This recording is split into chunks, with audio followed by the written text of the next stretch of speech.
हरियाणा के जिंद में किसानों की महापंचायत के दौरान राकेश टिकैत का मंच टूट गया। मंच पर तय सीमा से ज्यादा लोग चढ़ गए थे, जिसके बाद मंच टूट गया और मंच पर राकेश टिकैत मौजूद थे, लेकिन किसी को चोट नहीं आई। मंच से गिरे लोग संभल गए। मंच गिरने पर राकेश टिकैत ने कहा कि किसानों की लड़ाई मजबूती से लड़ी जा रही है।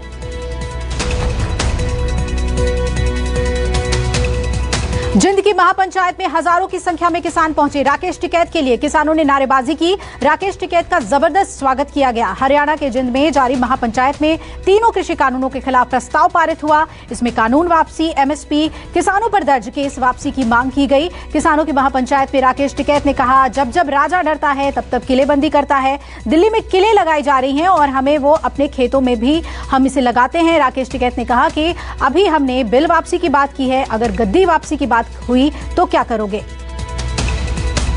जब राजा डरता है तो किलेबंदी करता है। जब जब राजा डरता है,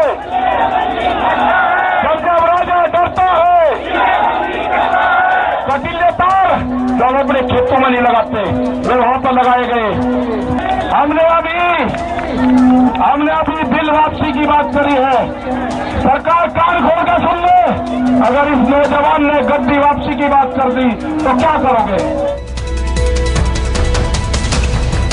दिल्ली की किलेबंदी को लेकर कांग्रेस ने केंद्र सरकार पर बड़ा हमला बोला है। राहुल गांधी ने प्रेस कॉन्फ्रेंस करके कहा, किसान हिंदुस्तान की शक्ति हैं। केंद्र सरकार का काम किसानों से बात करना और उसका समाधान तलाशना है। आज दिल्ली किसानों से घिरी हुई है। क्यों आज दिल्ली को किलेबंदी में बदला जा रहा है? क्या सरकार किसानों से डरती है?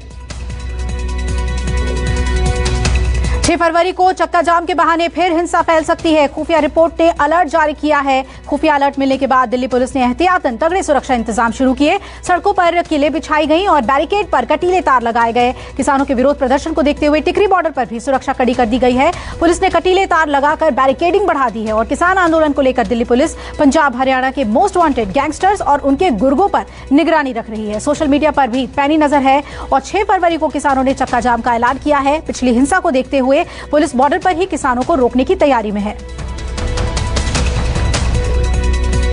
नए कृषि कानूनों और किसान आंदोलन को लेकर राज्यसभा में खूब हंगामा हुआ। राज्यसभा में कांग्रेस नेता गुलाम नबी आजाद ने सदन में कहा कि दिल्ली की तीनों सीमाओं पर जहां किसानों का आंदोलन चल रहा है, वहां पुलिस की सख्ती बढ़ाई जा रही है। ऐसा क्यों? गुलाम नबी आजाद ने यह भी कहा कि सरकार को अन्नदाताओं से नहीं बल्कि चीन और पाकिस्तान से लड़ाई लड़नी चाहिए। गुलाम नबी ने कहा कि किसान 130 करोड़ हिंदुस्तानियों को रोटी देते हैं। किसानों से लड़कर हमें कुछ नहीं मिलेगा। किसानों के सामने अंग्रेज भी झुक गए थे और हमें किसानों से नहीं, पाकिस्तान, चीन से लड़ाई जीतनी है। की ताकत हिंदुस्तान में सबसे बड़ी ताकत, और किसानों से लड़ाई करके हम किसी नतीजे पे पहुंचे नहीं। सरकार प्रेस्टीज न बनाए इन बिल को वापस लाने के लिए। इन तीनों बिल को वापस ले। संबित पात्रा ने राहुल गांधी पर पलटवार किया। कहा, किसानों को भड़का रहे हैं राहुल और उनका बयान जिम्मेदाराना है, गैर जिम्मेदाराना है।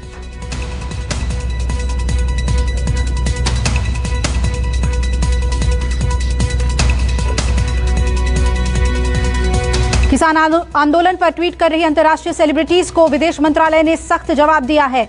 नसीहत देते हुए कहा गया कि मुद्दा ना पता हो तो कमेंट ना करें। विदेश मंत्रालय के आधिकारिक बयान जारी करते हुए कहा कि पूरी चर्चा होने के बाद ही किसान बिल को संसद से पारित किया गया है। सनसनीखेज सोशल मीडिया हैशटैग और कमेंट्स से लुभाने का तरीका ना तो सटीक है और ना ही जिम्मेदाराना है। कल पॉप स्टार रिहाना ने एक रिपोर्ट का लिंक शेयर करते हुए आंदोलन के दौरान इंटरनेट सेवा रोके जाने पर सवाल उठाया था, जिसके बाद रिहाना का ट्वीट ट्रेंड हो गया था। रिहाना की ट्वीट के बाद पर्यावरण एक्टिविस्ट ग्रेटा थनबर्ग ने भी किसान आंदोलन को लेकर ट्वीट कर दिया और ग्रेटा ने ट्विटर पर लिखा कि हम भारत में जारी किसान आंदोलन के साथ एकजुटता के साथ खड़े हैं। किसान आंदोलन को लेकर इंटरनेशनल पॉप स्टार रिहाना के ट्वीट पर बॉलीवुड भड़का। अक्षय कुमार ने कहा कि मतभेद पैदा करने वाले किसी व्यक्ति पर ध्यान न दिया जाए। अजय देवगन ने ट्वीट करके कहा कि भारत और उसकी नीतियों के खिलाफ प्रोपेगेंडा से बचें। जबकि क्रिकेटर प्रज्ञान ओझा ने ट्वीट कर रिहाना को कहा कि अपने काम से मतलब रखो। मेरा देश किसानों पर गर्व करता है और मानता है कि किसान कितने महत्वपूर्ण हैं। बंगलुरु में एशिया का सबसे बड़ा एरो शो शुरू हुआ और पहले दिन आसमान में दिखा आत्मनिर्भर हिंदुस्तान का दम। बेंगलुरु एरो शो में गरजे देश में बने विमान और हेलीकॉप्टर से सूर्य किरण ने दिखाया आसमान में अद्भुत नजारा। रूस की मदद से भारत में ही तैयार किए जा रहे सुखोई लड़ाकू विमान आसमान में गरजते दिखाई दिए। बेंगलुरु में पूरी दुनिया आसमान में आत्मनिर्भर भारत की उड़ान देख रही है। एरो शो में आत्मनिर्भर फॉर्मेशन से शुरुआत हुई और रक्षा मंत्री राजनाथ सिंह समेत तीनों सेना प्रमुख के सामने एरो शो का आगाज हुआ। आज से शुरू हुआ एरो शो 5 फरवरी तक चलेगा और एरो शो हर 2 साल में एक बार आयोजित होता है, जिसमें रक्षा क्षेत्र से जुड़ी देश दुनिया की कई कंपनियां हिस्सा लेती हैं। देश में पिछले 24 घंटे में कोरोना के 11,039 नए मामले सामने आए हैं और एक दिन में 110 लोगों की मौत हुई है। ताजा आंकड़ों के मुताबिक कल कुल 14,225 लोग डिस्चार्ज किए गए हैं और कोरोना से ठीक होने वाले लोगों की संख्या अब 1,04,62,631 हो गई है। देश में अब 1,60,057 लोगों का इलाज चल रहा है, जबकि एक्टिव केस लगातार घट रहे हैं। देश में कोरोना से रिकवरी दर 97% है, जबकि मृत्यु दर 1.44% पर बनी हुई है।